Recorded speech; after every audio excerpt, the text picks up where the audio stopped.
let's jump into the meat and potatoes. In section 3 of the book, you talk about the 5 talk triggers. Mm-hmm. Can you please explain those triggers and how someone could put them into practice? Yeah, let me define a talk trigger first. A talk trigger is a strategic operational choice that you make that compels conversation.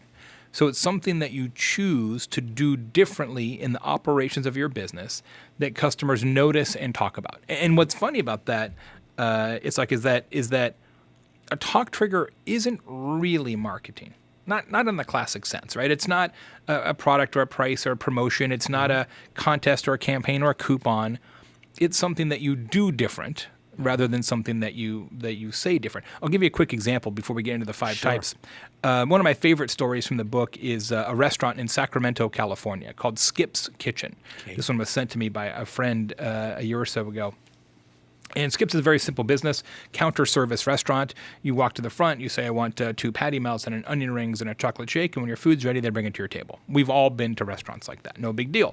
Except these guys have a talk trigger. Once you have ordered, before you pay, the counter person says, let's play a game. And they pull out a deck of cards from underneath the counter, and they fan them out face down in front of you. And they say, pick a card. Okay. And you select a card. And if you get a joker, your entire meal is free, whether you've ordered for just yourself or 10 friends.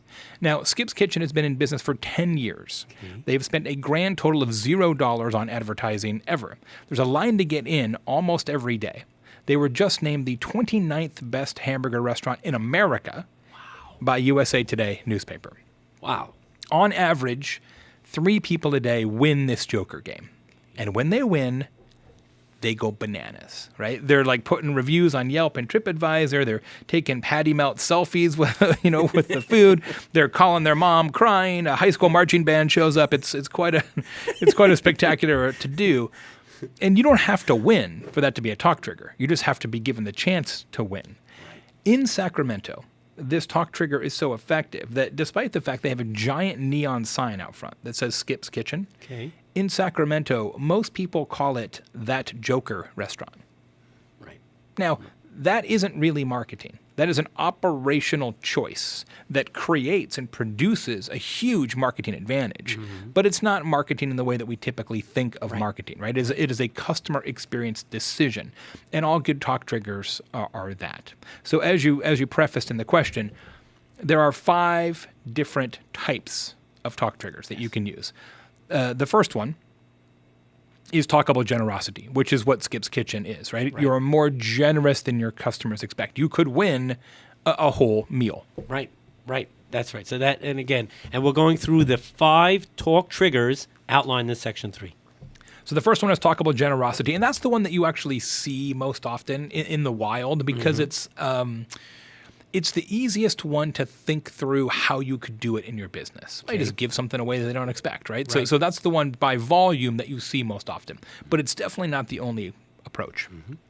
There's also talkable responsiveness. When you are faster, quicker, talkable speed, more on top of it than customers expect. There's an accounting firm in Indianapolis that does that. They call every client back within 5 minutes. They answer every email within 5 minutes as an accounting firm. Wow. Now, if you're a client of that accounting firm, you would tell everybody that story. That's right. Because that is so out of character for an accounting firm. You're like, oh my God, yes, may I please give you my money? Yeah. So that's one. Talkable usefulness is one of my favorite ones. That's when you're more useful than customers expect you to be. I wrote a whole book about that a few years ago called Utility.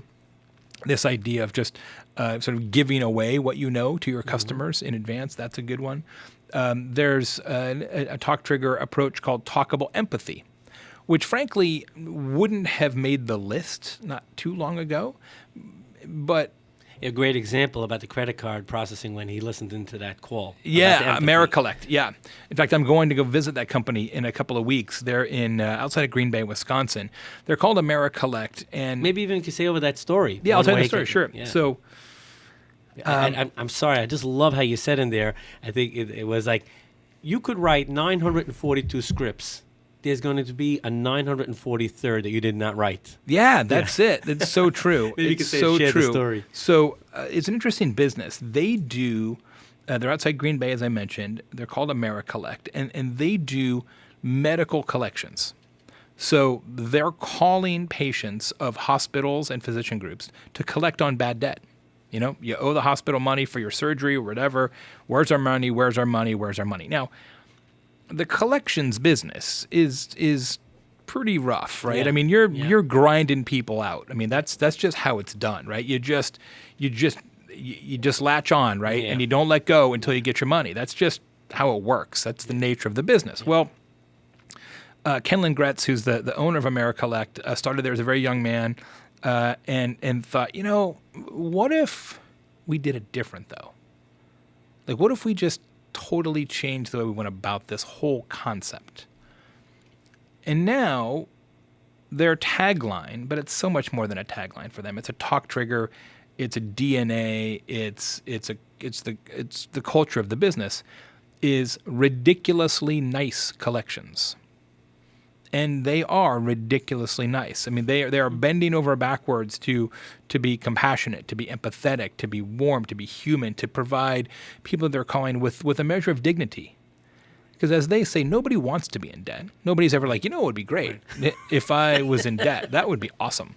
But that's how people are treated typically by collections agencies. Right. And As so criminals, right? Right, and especially when it comes to medical debt, right? A lot of times it's like, you know, there's an accident, or, you know, their parents aged or whatever, right? And they just got dealt a bad hand.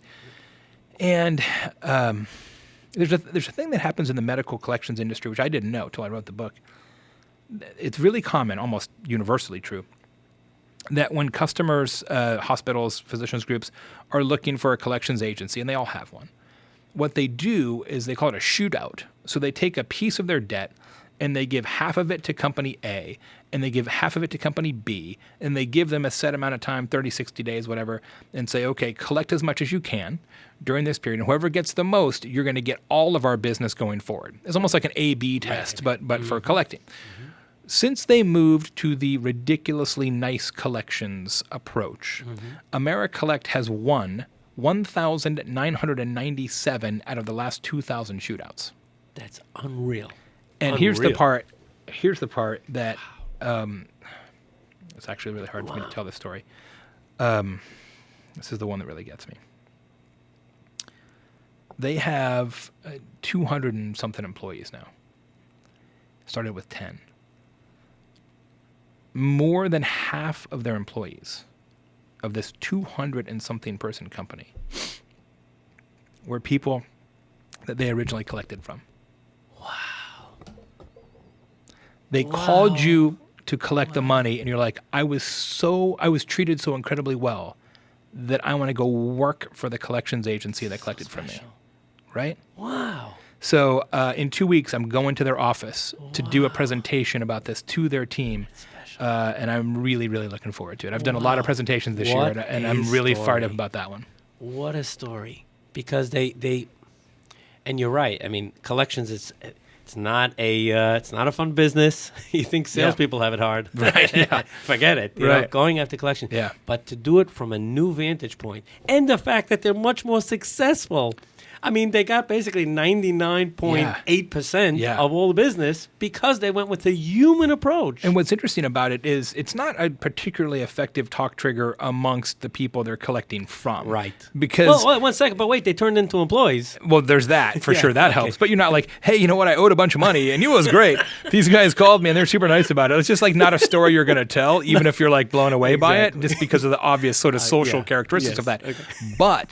amongst their actual customers, hospitals, physician groups, they are like the darlings of the industry. I mean, it's unbelievable. I love the honor of interviewing C-level executives and sharing their great advice and perspective on Mind Your Business. I'd love to get your feedback. Post it in the comments below and subscribe. You'll never miss an edition of Mind Your Business.